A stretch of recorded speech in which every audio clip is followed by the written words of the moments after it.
raised on the idea that we can become anyone and do anything. But can we? With so many factors beyond our control and so many situations shaping us, do we really have free will? Hello, hello, hello, everybody. Thanks for listening to Carlie's Couch. Man, I'm really interested in today's topic because I've had several conversations about it, and some very in-depth over the years. Shout out to Kiara. Her and I had, it was a couple hours. We were going back and forth at the house one day about if we actually have free will. And then last week's episode 191 was about control, like how controlling we are in our lives. And shout out to a whole latte plants who be leaving bomb-ass comments on the YouTube. So go check those out. She left a great comment about control and, you know, how she was learning to let go of control being a mother in her life. But then the comment took a turn towards predestination and free will and determinism. And I had to start Googling a bunch of words. So I was like, man, this might be an interesting topic for this week. When you and your friend had discussions about it, like what sides were you all on? Like how did that discussion go? So it started, we were talking about religion because Kiara's from Virginia, you know, grew up Southern Baptist type of thing. And then I'm from Oklahoma in the Bible Belt. And so we were just talking about predestination and free will. And I was arguing that, of course, we have free will. Like, duh, why wouldn't we? That I make my own decisions every day. And she was like, yeah, but if you really believe in predestination and if you really believe a lot of the stuff we learned, like in religion and theology wise, like that might not necessarily be true. And so we started looking at it from the lens of, you know, if God knows everything that's going to happen, is it really free will or are we all just playing into these systems? So this was more of a religious lens of the discussion. But yeah, we just went back and forth. So do you believe in free will? Or maybe I should say, what does free will mean to you? Free will means that we do have control over our lives in the sense that we can make our own decisions and think for ourselves and alter the course of our life at any moment with any decision that we have. That's what it means. Okay. So can we do that? I would say it seems like we can do that. No? Yeah, I think so too. I think it's interesting. So I'm on the proponent that, of course, we have free will. But it's interesting because whenever I started Googling and doing some research on the psychologists and neurologists' theories behind the fact that we don't, turns out that like even Einstein, who was like one of the greats or supposed to be one of the greatest minds ever, like even believed that to a certain degree we have free will, but other things are predetermined by our lives and by everything around us. Mm-hmm. So can the two things not coexist where it's the idea of free will, but also, of course, people, environment, things around you are going to like help shape what happens to you? Like, does that not exist in the same space? It does. And we'll get into some of the theories and that the psychologists like Freud and Einstein and different stuff that people believed in, but even some scientific research up to today, it's a debate about how much free will we actually have. Like how much. So we think like from offset, I would think like, you know, I control all of my decisions. And then if I really sit back and look at my life, like sometimes when I'm triggered, I react before I even have time to think and choose a reaction. So it's like, okay, well, maybe to a certain degree, we are preset by our, you know, biology and by our neurological tendencies. So I think it's a yes and discussion as opposed to like one is right and one is wrong. And I think it's interesting because there are so many people with like credible, you know, research, not to say that doesn't mean that those people are ever wrong, but there's so much research and there's so much discussion around the fact, like, if we actually have free will. Yeah, I admittedly don't know like that much around this topic. And even in preparing for this episode, kind of looked at a few of the theories, etc. But for me, I might end up just asking more questions in this episode because what you just said is like, okay, maybe it's a question of how much free will you have. So also it's like, are we asking the right question? Like what is the question we're really exploring, or we're just having a discussion around this idea of free will? For me, it was more of this discussion around this idea of free will because we were talking about control, and it's like, well, how much do we actually control our own fate? Mm-hmm. And how many of these beliefs kind of go back and forth against each other? So, you know, if you were raised in a Christian household, there might be some beliefs around predestination and things like that. And then when you actually like sit back and look at them, some of these things conflict.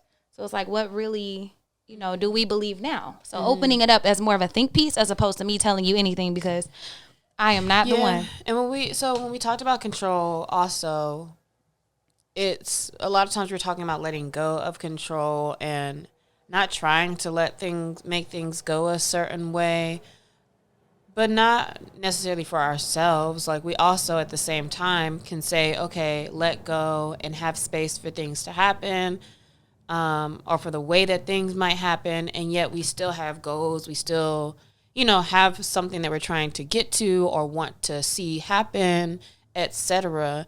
And I wonder, like, what does a person's take on the idea of free will, what does that change about, like, the way they move through the world? So connecting it kind of to our control episode, does that mean if you don't believe we have free will, like, what do you think that means for somebody's life if they're living that way?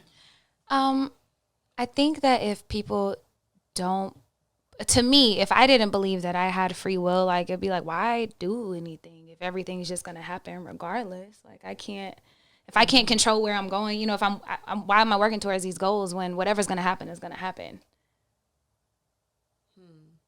Or thinking about it from the Christian lens, what I've heard often is, like, when we think about predestination, because I know there's also within that, there's lots of different beliefs around it too. But people, when they use the scriptures around, like, I knew you before you were born, and I know what your life will be. Also, this is a conversation around, like, being literal about the Bible and about what exactly does that mean. Does that mean, like, yes, your life is predestined, or does that just mean, like, I know how I created humans, and humans have the ability to do X, Y, Z. You know what I mean? Because also, like, within religion, there is this idea that you were made for a reason or whatever, but also it's not like it says don't try to do anything, or, like, it's still about you should live your life doing this. You should love people. You should do this. You should do that. Or ask for what you want, or don't be worried about this. You'll be taken care of. Everybody's not taken care of. Like, so, there's just a lot of different places where I feel like the debate or conversation around this stuff can happen. So it's kind of hard for me to wrap around, like, where do we really start? Yeah, I mean, I think our first ideas of predestination and free will in general is a great place. And for a lot of us, that was religion, like, or thinking about it, at least in that sense, about learning, like, at least for me, and I was even thinking about this because there's so many different versions of the Bible, so many different interpretations depending on what church you go to, what religion, like, sect you're in. And I always grew up with the belief from my Christian school that, God knows when each one of us is going to die, and, he's omniscient. He knows everything. And so it's like, you already know all the stuff I'm going to do. Is it that I just have, like, a multiverse of lives depending on what I choose? And, like, if you know everything I'm going to do, what was the point of, like, sending a savior, or for me to get saved, or for me to ask for forgiveness or grace or whatever? Like, to what you said earlier, it's like, what's the point of anything is what I first think about when I think, like, if somebody says, like, every single thing is predestined, then it's, what's the point of me having a brain to think about it? Like, I could just be a blade of grass for all that, which we don't even know. Blade of grass might have brains of some type. I don't know. Yeah, but, like, we might as well just, be like a tree, and it's like, okay, this is what we do, and you live life and go through the seasons and emotions, and you die. And maybe in the big scheme of the universe, maybe humans, we do seem like that to somebody else or to some other being, probably, where it is just like, oh, okay, there's those humans, they do what they do, and that's it. But it just feels like we have too much intricacies in our minds to, like, just easily accept, like, everything is laid out for you. Yeah, and agreed 100%. That's what I'm saying. It just makes me feel like if everything is predestined, you already know. It's like, literally, why do things? It's also interesting too that a lot of that, if it's coming from a religious or biblical standpoint of Christianity, it's interesting that America, one of the most excuse me, I just lost my train of thought on the word I need. But as far as America and the Bible Belt and, religion being such a part of the system, as much as we try to act like, or maybe say that it isn't, that we're also very much on the same page of pull yourself up by your bootstraps, individualism, of the American dream that you can come here and be whatever you want to be. And so it's very funny that, sure, a lot of those same folks are very religious based, and yet maybe they don't see predestination in that way. Maybe they just view it differently. But like, we have both of these sides that exist that seem to me to be extremely conflicted. Like, which one is it? And so when we say that there might be a measure of how much free will you have, that makes a little bit more sense. But also, to me, it doesn't necessarily, it's not saying the same thing to say your life is predestined as it is to say, like, oh yeah, you have some things that are holding you back. Like, sure, I probably cannot do certain things or have a certain job, or, be a certain type of leader. I can't be an NBA player. Like, cool. That doesn't necessarily mean that what I'm doing is predestined. I don't know if that I might not be making sense anymore, but if my parents were homeless, sure, that affects me and my life and the things I'll be able to do. That's not the same as saying, like, okay, being what you want to be, or you can be whoever you want to be, doesn't necessarily conflict with like those other ideas. Yeah, and I think now's a good time to kind of get into some of the theories behind it, because it might help put words to some of it and differentiate between everything we're talking about. And look, we learning as y'all learning. So, shout out to, again, A Whole Lot Type Plans. Maybe she should have been a guest for this one, but she dropped a word, determinism, and was talking about how Albert Einstein was, a determinist in his life. And I fact checked, and that was true. So shout out to you. So determinism is the view that free will is an illusion and that our behavior is governed by internal or external forces over which we have no control. And consequently, our behavior is then viewed as predictable. And there are two different types there's a bunch of different types of determinism, but the first one is the hard determinism, meaning that there is no free will, like zero free will, hard stop. You are completely controlled by your biology and your past experiences, and they will forever shape your decisions and your behavior. And then soft determinism is that you are shaped by your past and your biology and all the external forces, but that you still have some free will within those decisions. So those are like the first two.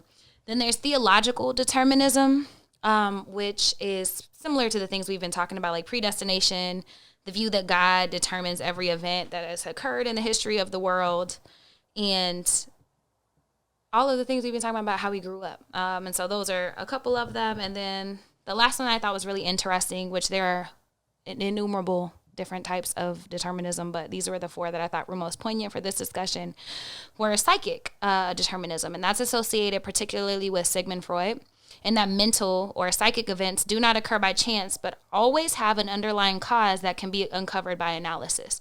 So that nothing is random. Everything, like our behavior, is determined by things that are in our mind that are shaped by our behavior and experiences. And so those are some of the things. Do you feel like you identify or understand or believe any of those more than the other ones?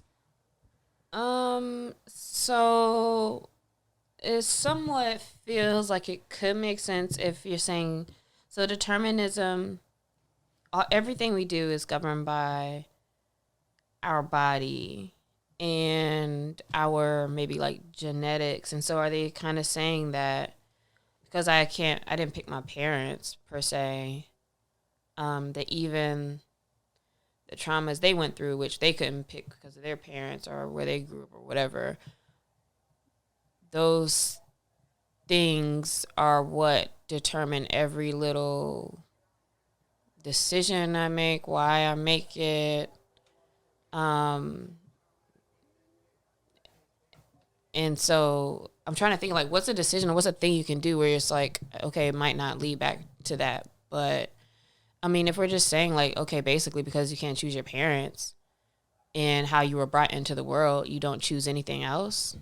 That's what hard determinists say. So people who really believe in determinism say that, there is no free will. So they had an example that, if someone genetically just has more testosterone in their body, that makes them more aggressive. And so, the dad is aggressive and then the son turns out to be really aggressive. And okay, so you go to therapy because you want to figure out, man, I'm a little aggressive and this is hurting my relationships. The fact that you wanted to go to therapy is also something linked to a gene of, and so everything can be explained off. Well, they would say, so I can imagine a hard determinist would say, well, yeah, but you saw how your dad's aggression affected your mother. And so that was the seed that planted that made you want to change. So essentially they explain everything that happens in your life, every decision you make by either an external circumstance or your biology.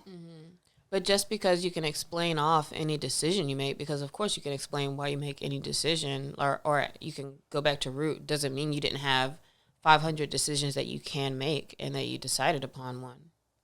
Yeah, and they're not saying that your choices are limited, but determinism is saying that like it's easy to predict your behavior because of who you are. Like, yeah, that part I think I do agree with. Like, I think it's easy to predict most people's behavior if you know certain things about people.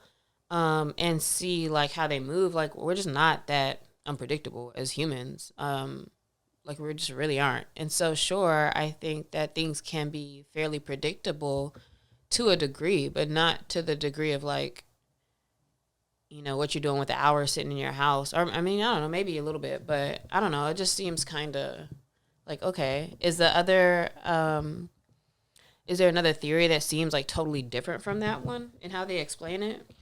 Well, I mean, the opposite is possibilism. So that, yes, those things shape you, but that you always have free will regardless. And so that's kind of where neuroscientists are going. But before I get into that, I think it's interesting. There was a 2021 study of neuroethics where a bunch of neuroscientists got together, did a bunch of research, looked at people's brains, et cetera. And neuroscientists identified a specific aspect of the notion of freedom, which they define as the conscious control of the start of an action, and researched it. And the results seem to indicate that there is no such conscious control, hence the conclusion that free will does not exist. So even when looking at the brain, some scientists are still saying like that we don't have free will, like looking at the chemical firings and the neurons and everything, which I think is interesting. So because of what though? So, like, because we're not saying, like, brain, do this, or, like, telling the atoms what to do. We don't really have control of our body. I think they're looking at, and I didn't read the entire paper, to be fair, but I think they're looking at the, like, the part of the brain in which maybe the prefrontal cortex and like, which we make decisions, and that it wasn't firing when these people were doing these things. And so in their research, these neuroscientists came together and published a thing that said that we don't have free will. Like they're moving on autopilot. Mm-hmm. But even at a certain point, you're moving on autopilot in certain spaces because of what you've started doing or decided to do at some point, right? Like you're on autopilot because you do the same thing over and over. But like you making that decision to do that thing, I mean, was your decision, wasn't it? I mean, you could argue. I think you could argue either way. That's why I was like, I don't want to get too much into Louise because I actually don't think there's a correct answer. I do think we have free will personally, but apparently to these neuroscientists, we do not. But in this whole idea, there's another scientific theory called chaos theory, which has the belief that, yes, physics is deterministic. Like, you can predict what's happening if you know the parts, like, of a formula. You know what it's going to produce, like, mathematically, or in science, you know what reactions are going to happen when you mix hydrogen and oxygen and different things. But, and that you can typically predict the outcome, at least most of the time. But then they're looking at natural phenomenon like nature and showing that, like, even when you know all the pieces, you can't always predict what's going to happen in the end, which is why the weather people be messing up. You know what I'm saying? You can't always say, hey, it's going to rain this day, and it doesn't, because it has all the makings for it, but then it doesn't work out like that. And so their belief is like, yes, most things are deterministic. You can predict things, but then also, as time goes on, there's different factors that some we might not be aware of, and then therefore things and behavior and people become impossible to predict. Mm-hmm. So does that mean that being predictable is the determinant of, like, if a person has free will or not? Because I don't understand why that's the thing they're looking at. Well, I think they're using that to scientifically justify that determinism is correct. In most things, physics, you can predict gravity, you can do all, you know what I mean, the orbit, like all of these things, you can do that. But when looking at nature, there's also proof in this world that we live in that even when you feel like you can predict everything, you actually can't. And so I think they're saying, like, that is the like nature's way of showing us that people do have free will, like even when everything else seems deterministic in their world. Yeah, I guess I'm thinking like just because I can maybe predict or not predict somebody, like that just also means like just like they don't know, I also don't know all the different environmental and random things that might happen, right? Like everything's not in our control.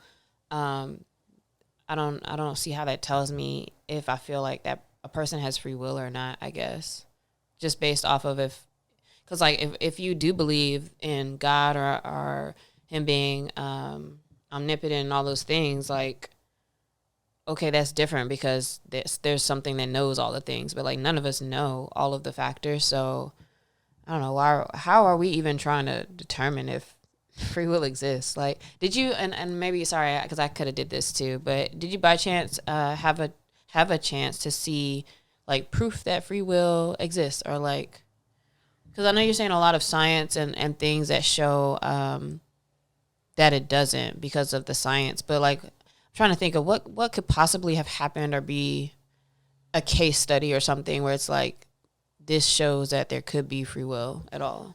I think that's part of chaos theory was the last one, the weather. Like I think that that's one of the examples that people are using, but there's a lot of research on possibilism. So if you're interested in neurology and all anything that we're talking about, if you look up possibilism, like there were so many papers against that paper that those scientists came out and said that were talking about like, yes, it's true, you can predict certain things, but you know, we're still human and there are so many areas in the brain and different things that happen that we can't explain. And therefore that, you know, there's too much margin of error to acutely say we don't have free will. Well, so all of this, like I said, all of this is over my head. But I do remember there's something that I looked up. Is it in here still? Oh, right in front of me. Yeah, so there's something I was kind of looking up because my main thing is I don't know, it seems like we might not have free will. But to me, like that's not the question that matters as much as like do we need that illusion and or what does that mean to believe it one way or the other? Like, okay, cool, whether we have free will or not, like we're still here feeling like we're making decisions and we're still here moving in a way that we can determine what's the next thing. Like I can determine what happens later today as much as I can based off of like decisions I make. Like if I decide to go to dinner or if I decide to make dinner or I decide to order dinner, whatever, right? So like to me, it's more about like, okay, do we need to feel that we have that decision? And I saw that there was an experiment that somebody had did. I want to say their name was Vaughn, like VOHN, in 2002. And so they had people look at something or read something around free will. And basically the people who saw something that told them that, yeah, you don't have free will. Like it's just, you know, whatever happens is what happens. And other people got the idea or got something to spark in their minds a little bit more that you can make decisions. You know, you have the option to decide and choose what happens next. And basically what they found was that people who believe less in free will also make more immoral decisions. So they put those people in rooms, I think it was, and they had an opportunity to cheat on a test. And then I think there was another thing where people had an opportunity to like take more change back than they were supposed to get or something like that. And I think that's interesting, right? So if you believe less in free will, which means let me make sure I'm thinking about the right pieces in my head. If you believe that there is not as much free will, right? Like what happens is just gonna happen. That kind of makes sense that you would live your life and like, well, shit, if it don't matter, again, like if things don't matter, why do I need to try to hold myself to a certain standard or why do I need to do things a certain way? Which again is interesting because of the whole religious background of like predestination and the idea that you don't have free will either. And also, which makes me think like are humans innately not caring or good creatures per se? Like, because for what? Like if this is what's going to happen anyway, this was going to happen. So those people tended to cheat on those tests more, be more immoral. And I just thought that was really interesting because people who think they have free will, who feel like what I do has a reaction or what I do has a consequence, also are going to achieve more. And so it's almost like the free will part doesn't matter. It's not like you're doing better or not as good because this is already laid out. If you think you have more control over things, you actually have more control over things. Or like if you think you have more control over things, then you actually do things in a certain way that you don't in the other camp. So again, it's like, what, like, it's just confusing to me, because what does free will matter? Or like, what affects you is how much control you think you have in life, not if you really do or don't. Yeah. And that's a very interesting study. And I can see that, because if you thought that everything was predetermined for you, it's like, why? I can imagine, people not caring at all. That's why I said, like, if I didn't have free will. But it's also more inspiring, like, if you do have free will, because you look at, like, the statistics show that if you grow up in an abusive household, if your parents are addicted to something, or if, whatever, then you're more than likely, there's such high percentages of you having those same traits or doing those same things. But it's inspiring to know, like, I don't have to be like that. Like, oh, I can be different. I can create my own life. And so whenever you do think that you can be bigger than your circumstances, or you can change yourself outside of them, then yeah, of course you achieve more and are more inspired and are a better person. But I also think when you think about this from the system's point of view that we live in our society, it makes sense that America needs you to feel like you have free will. Again, I'm not arguing either side or the other. I don't know. But like, it makes sense that we need to push that you can do anything or whatever, because otherwise you really don't become a contributing person in society. Like, people who don't believe in free will are less creative. They're achieving less. They're doing whatever, right? But then now I'm thinking about, from a biblical or Christianity or religious standpoint, why would I want you, or why would I need you to feel like your life is predestined? I don't know. Because how does predestination and the fact that everything, your life has been decided for you, how does that make me want to do religion? I could see it in both ways. The first one was in a fear-based way. Like, so a lot of religious teachings are more fear-based, and it's like, oh, stay right, so you can do these things you were put here for, as opposed to like a more inspiring, it's like, everybody's life has a purpose. And back to the scripture you said earlier, like, I knew you when I put you together in the womb. Like, I can do exceedingly and abundantly, but above all you can ask or think. And so you feel like if you show up in your best way, then you'll have access to those things, or be able to be in those things. But that's, I don't know, maybe I need to look more into some stuff too, because to me that seems counterintuitive, because it's like, yes, it's predestined, but do these things. It's like, okay. Or maybe it's like your life is supposed to be you doing those things. But like, to me, if life is predestined, if there is no free will, then there's nothing I should feel like I have to do. Or am I missing? I mean, again, I know there's a lot of different levels to this, but like, am I missing something with that maybe? I mean, I don't think so. That's why I said, if I didn't believe in it, I probably, like, why do anything? But I want to look that up, because I feel like I know for a lot of other reasons in the development of like the canons in the Bible and the development of Christianity in earlier centuries was for particular reasons of power. But this one doesn't quite connect that for me. Yeah. So I will have to think and see, like, what did they say about it then? Because also, to something you kind of said earlier, is that those teachings and things have changed as far as like what they push and what they like press on people. So I feel that when I hear most people talk about, nowadays at least, when I hear most people talk about things like predestination and free will, it's almost more around to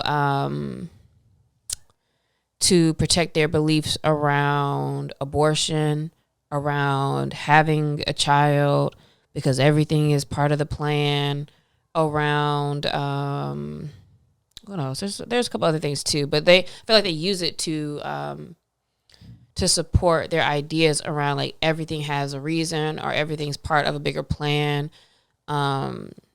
Even like slavery, genocide, all of those things. Like, yeah, like it's almost like they're using this idea of you don't have free will or whatever as a way to kind of show like these things happen.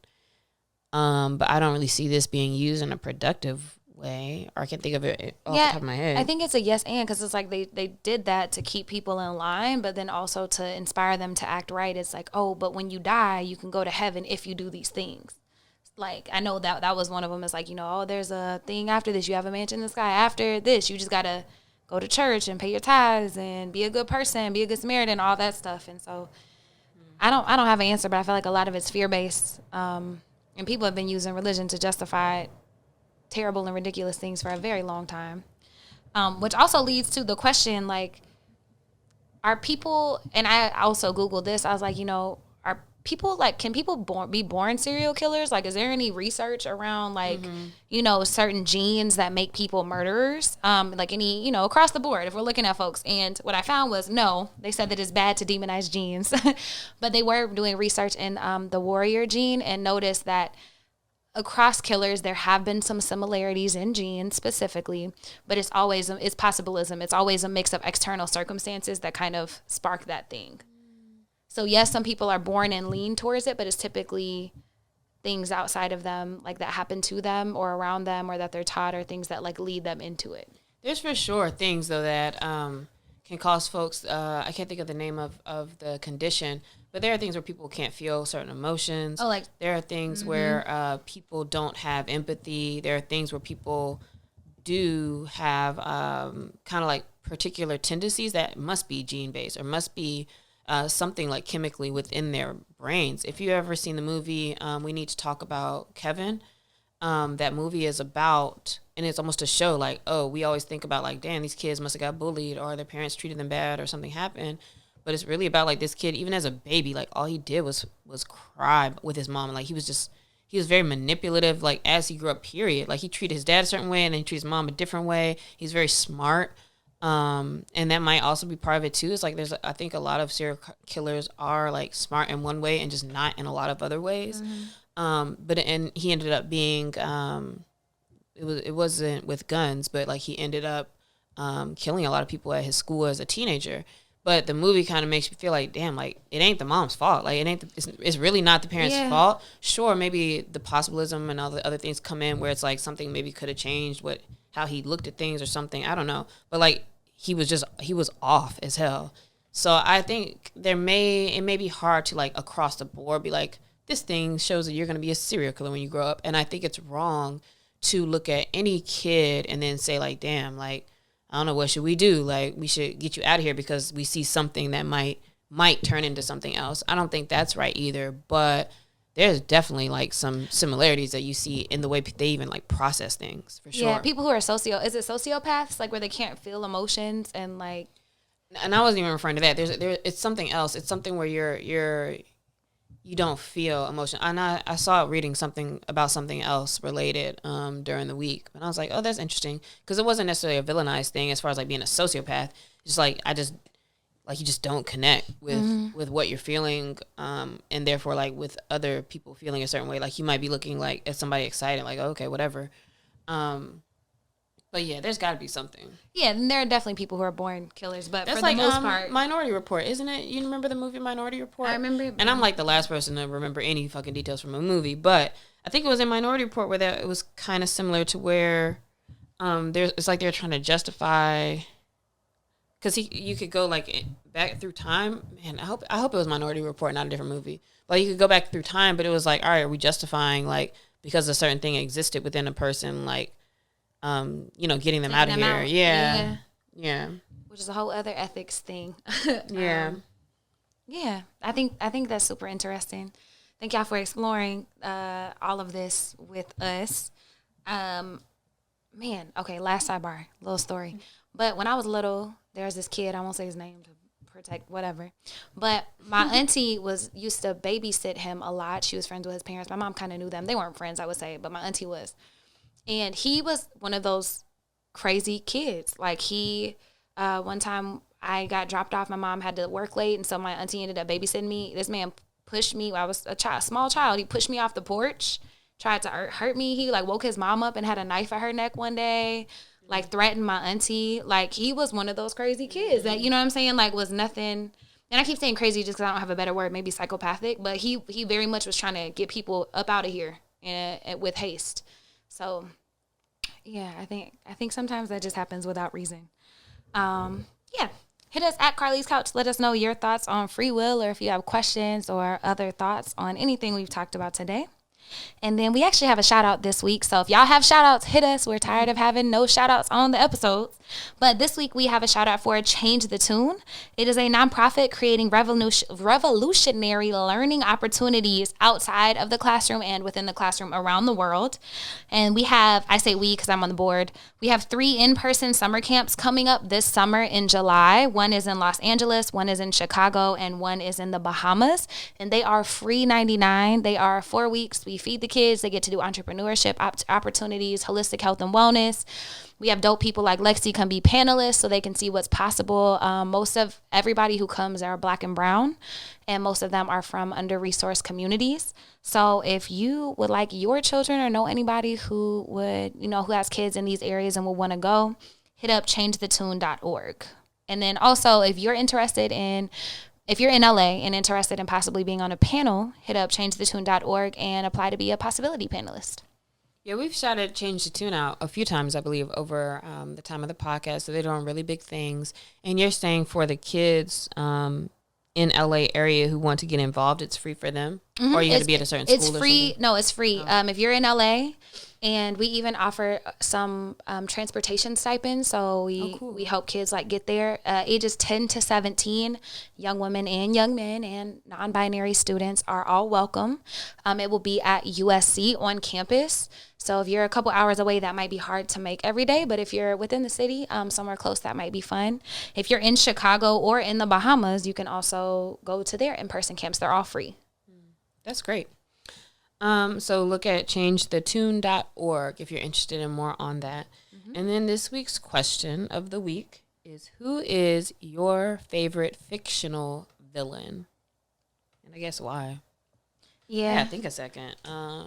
The first one, and that's only because I've been watching Sherlock Holmes, but in the latest iteration, Moriarty actually turns out to be a woman, and she was posing as Sherlock's first love, Irene Adler.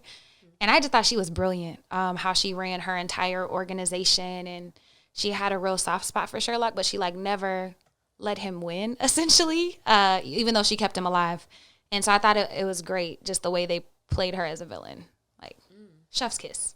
So it was a woman interest and she was good and then she turned bad? Well, no, so she played him. She was Moriarty the whole time, but she wanted to get close because she remember all of that. Well, it was different. This is in the show? Yeah, this is in the show. Okay. Mm-hmm, the series with Lucy Liu. Shout out to her. She's Watson in this one, which I think is cool. But Irene Adler none of that. is Sherlock's love in all of the stories all of the iterations that I've seen. But Moriarty is usually a man, but this time Moriarty was interested by Sherlock and wanted to keep tabs on him, so she became Irene Adler, the woman that he was in love with.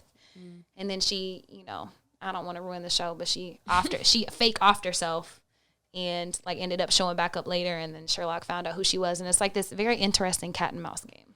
The first thing that's coming to my mind is Batman for whatever reason. I feel like there's probably other villains that I like a lot better, but they're not coming to my mind right now. But I really like a lot of the Batman villains. So some of my favorites, I would say I really like Bane and I'm gonna pull a Carlie, and just have a few. I really like Bane, Joker, and Catwoman as villains in general. But just because they're kind of so complicated, they just like Batman, they became the product of their life and environment. And low-key, Batman's a villain, too. That's what I thought you meant when you said it. I was like, oh, Batman's, let's go. He's a villain. He's a villain. He don't need to be in these streets. Just relax, bro. Just give to people with all your money, Bruce Wayne. You don't need to be on the streets doing police work. Stop, bro. But yeah, I like those characters just because of, I like the quiet power of Bane and, folks who are smart but, don't necessarily care about what they're doing as far as Joker. But also there's a million different iterations of all of those as well. So I'll just go with that for now. Yeah, and hit us at Carlie's Couch on all the platforms. Let us know who your favorite fictional villain is. And also let us know if you believe in free will. Let's hear about that in the comments of YouTube, the post, Twitter, Instagram, etc. Interested in your thoughts, or if you really know more about that. Bye, y'all.